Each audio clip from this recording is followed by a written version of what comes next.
Ada istilah di masyarakat, mulut orang tua ini asin. Apa yang disumpahnya terkabul. Apakah berlaku sumpah orang tua posisinya dalam keadaan salah, berdebat dengan anaknya. Anaknya ingin membenarkan tapi malah disumpah. Sumpah kau jadi monyet. Apakah terkabul doa orang tua itu? Kalau niat anaknya itu baik, amar ma'ruf nahi mungkar, caranya baik, maka tak dikabulkan Allah. Karena Allah hanya mengabulkan yang baik-baik saja. Kalaupun dikabulkan Allah, ada hikmah di balik. Nah, itu dia. Kalaupun dikabulkan Allah, di baliknya ada. Mana contohnya Pak Ustadz? Cakap orang tua tak baik dikabulkan Allah. Ada laki-laki namanya Juraij. Siapa namanya? Juraij ini kerjanya beribadah aja. Makanan diantar, pakaian diantar, tak pernah dia keluar. Datang emaknya memanggil, "Ya Juraij," dia diam tak menyaut. "Ya Juraij," dia diam tak menyaut. Panggil ketiga kali, "Ya Juraij," dia diam tak menyaut. Apa kata emaknya? "Allahumma la tumithu hatta turihi wujuhal mumisat." Jangan matikan Juraij sebelum biji matanya menengok wanita tuna susila. Kira-kira cakapnya ini baik apa tak baik?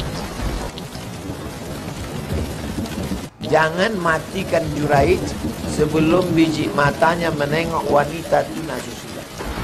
Menengok wanita tuna susila mana baik? Dikabulkan Allah apa tidak? Kabulkan. Datanglah perempuan hamil. Siapa yang menghamili kamu? Kata dia, yang menghamili aku Juraij.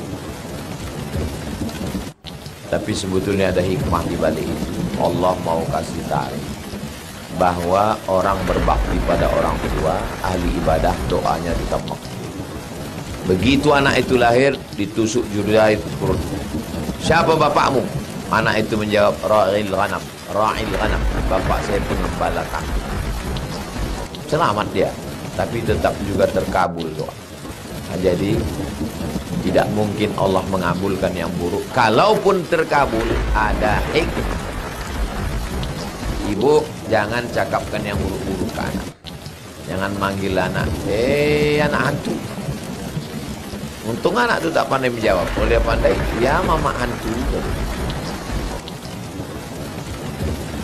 Panggillah dia yang baik-baik. Penghafal Quran. Anak soleh. Penghuni surga. Itu adalah doa. Panggilan adalah doa. Ada saudara saya, kecil kali ke kertasnya. Ada keluarga saya, di keluarga kami dia terbilang mampu. Sama orang lain dia sangat royal, tapi sama saudara sendiri dia sangat perhitungan. Itu bagaimana hukumnya Pak Ustaz? Kita ini disuruh bersedekah ke siapa duluan?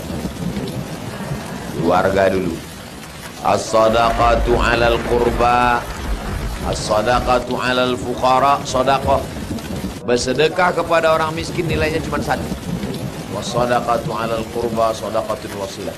Bersedekah kepada keluarga nilainya dua. Sedekah dan silatu. Ada kerabat sekaligus tetangga, dia dulu. Ada tetangga tapi bukan kerabat, level 2.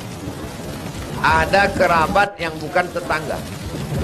Yang paling dekat yang ring 1, kerabat dan tetangga. Habis itu baru kerabat yang bukan tetangga. Habis itu baru tetangga yang bukan kerabat. 40 rumah ke depan, 40 ke belakang, 40 ke kanan, 40 ke kiri. Itu tetangga kita. Jadi saya tinggal di sini, 40 ke sana, 40 ke sana, 40 ke sana, 40 ke sana. Tak boleh ada orang miskin. Sampai ada orang tak makan di kampung ini. La yabitu syab'anan. Tidak boleh tidur dalam keadaan perut kenyang. Wajaruhu ila jambihi ja'i'un. Tetangganya kelaparan.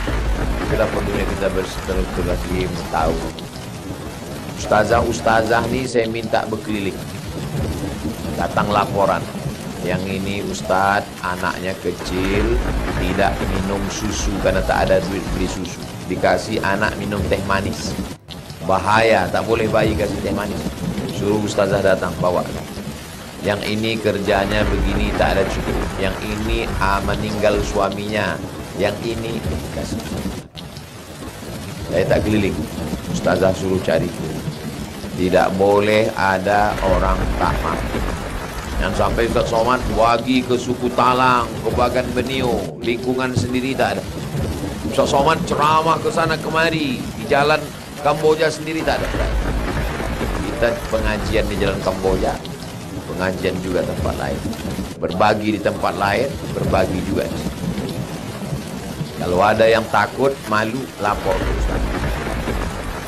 Saya segan menghadap Ustaz Somad, lapor ke Ustaz.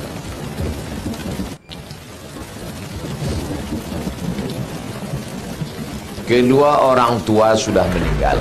Kebetulan almarhum ayah PNS. Jadi saya dapat pensiunan. Apakah saya wajib mengeluarkan zakat mal? Kalau seorang ayah meninggal, keluar pensiunnya, siapakah yang berhak menerimanya? Yang pertama istri 1/8 kalau ada anak. Yang kedua anak laki-laki 2 kali bagian anak perempuan. Sisanya anak perempuan.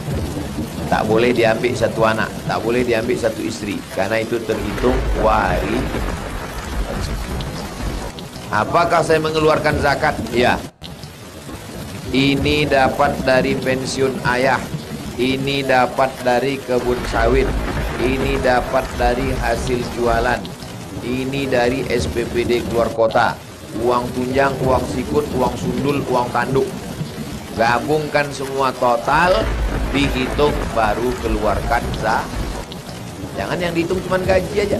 Ada orang gajinya 2 juta, tapi pendapatannya 20 juta, 2,5%. Kalau 1 juta 25.000. Kalau 10 juta 250.000. Kalau 100 juta 2,5 juta. Kalau 1 miliar 25. Mudah-mudahan ibu semua pendapatannya setahun 1 miliar lebih. Amin. Keluarkan zakat 2,5 juta. Total semua. Ada statement mengatakan sulit orang dapat anak karena ada dosa yang menghalangi. Jadi kalau gitu orang yang berzina itu tak ada dosa lah dia. Ini logika apa ini? Ini orang yang berpikir begini mesti diantukkan kepalanya ke tiang. Jadi orang yang berzina dapat anak itu berarti tak ada dosa dia. Makanya beragama itu rasional, berpikir. Allah kasih kita akal. Kurang akal minum ayaka. Tak ada utak makan utak-utak. Kalau demikian bagaimana yang alim ustazah yang sulit dapat anak? Nabi Ibrahim 86 tahun baru dapat anak. Berdosa rupanya Nabi Ibrahim. Kalau sampai kita menuduh Nabi Ibrahim berdosa, rusak akidah kita. Karena Nabi itu maksum tak berdosa. Allah cuma ingin melihat ibu sujudnya lebih lama. Allah cuma ingin melihat bapak berdoa meneteskan air mata. Tak ada yang sulit bagi Allah. Innama amruhu iza arada syai'an ayakula lahu kun. Menikah dengan Sarah. Apa kata orang Sarah? Mandul, takkan punya anak. Menikah Nabi Ibrahim dengan Hajar. Hajar melahirkan anak namanya Ismail. Umur Nabi Ibrahim 86 tahun. Setelah umur Ismail 13 tahun, 86 tambah 13 99 tahun, mengandung Sarah. Sarah yang sudah tua, yang kata orang mandul tak punya, mengandung Sarah. Lahir anak laki-laki namanya Ishak. Apalah Ismail lahir 2 kali. Nyari gara-gara aja ibu-ibu. Awak yang ceramah, dia pula yang linglung.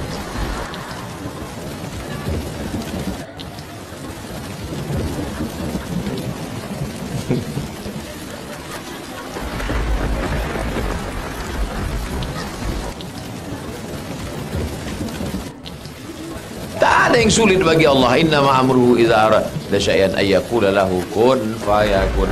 Subhanalladzi biyadihi malakutu kulli syai'in wa ilaihi turja'un. Jadi jangan mudah kita menuduh orang dosa. Padahal hari-harinya ahli rajin ibadah, dosa seberat apa yang bisa menghalangi? Malah sering gak jelas buat dosa, malah mudah dapat anak. Banyak orang tak sholat, tak puasa, bersin dia, hamil istrinya.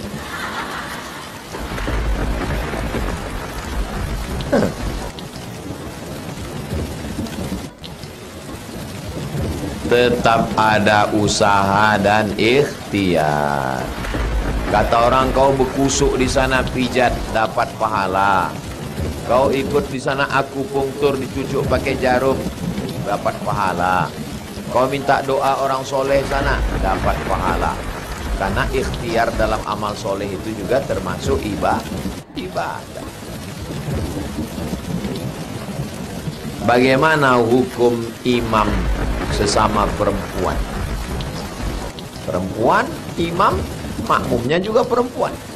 Apakah dia mengeraskan suara? Ya. Sholat tarawih, ibu-ibu semua.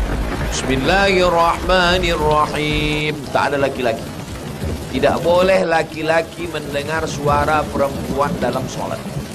Kebetulan ibu buat buka bersama. Kemudian habis itu sholat isya dan tarawih. Perempuan panitia semua perempuan. Santri perempuan dengan ustazah, sesama santri perempuan. Kalau saya kebetulan tak ada, mereka sholat bersama dia berjamaah.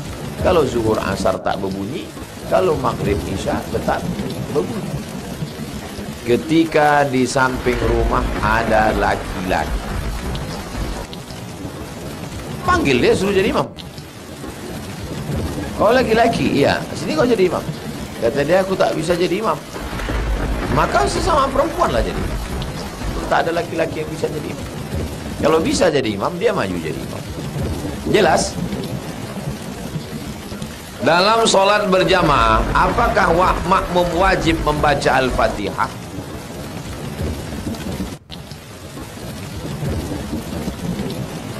Mazhab Syafi'i, makmum wajib baca Al-Fatihah. Dalilnya, la salata, tidak sah solat liman lam yaqra' bi Fatihatil kitab. Kalau tak baca Al-Fatihah tak sah solat. Mazhab apa itu? Mazhab Hanafi, makmum tak perlu baca Fatihah. Karena bacaan imam sudah menanggung bacaan makmum. Makmum itu diam. Mazhab apa itu? Mazhab Maliki, tengok dulu solat apa. Kalau solatnya solat yang bersuara, maghrib, isya, subuh, Jumat, Idul Fitri, Idul Adha, makmum tak perlu baca Al-Fatihah karena telinga makmum sudah mendengar bacaan imam. Tapi kalau solat yang tak berbunyi, zuhur, asar, maka makmum tetap membaca. Mazhab Maliki. Ulang balik. Santri satu orang.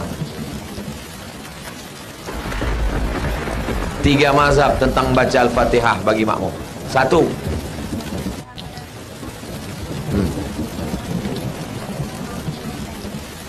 Makmum wajib membaca Al-Fatihah. Mazhab kedua.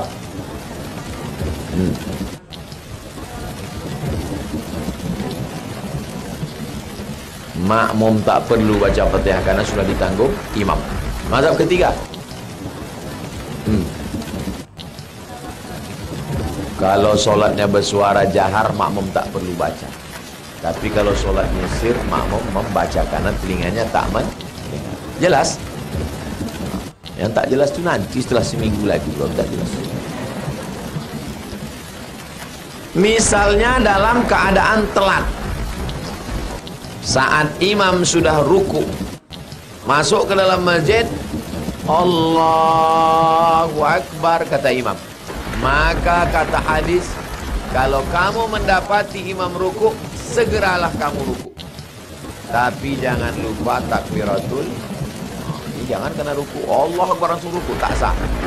Kapan dia pasang niat? Niat takbiratul ihram, Allahu Akbar, baru takbir intiqal. Takbir yang pindah-pindah itu namanya takbir intiqal, takbir pindah. Takbiratul ihram dulu Allahu Akbar, Habis itu dia takbir intikal Allahu Akbar. Dapat 1 rakaat. Mana bacaan Fatihah? Bacaan Fatihahnya ditanggung walaupun mazhab Syafi'i.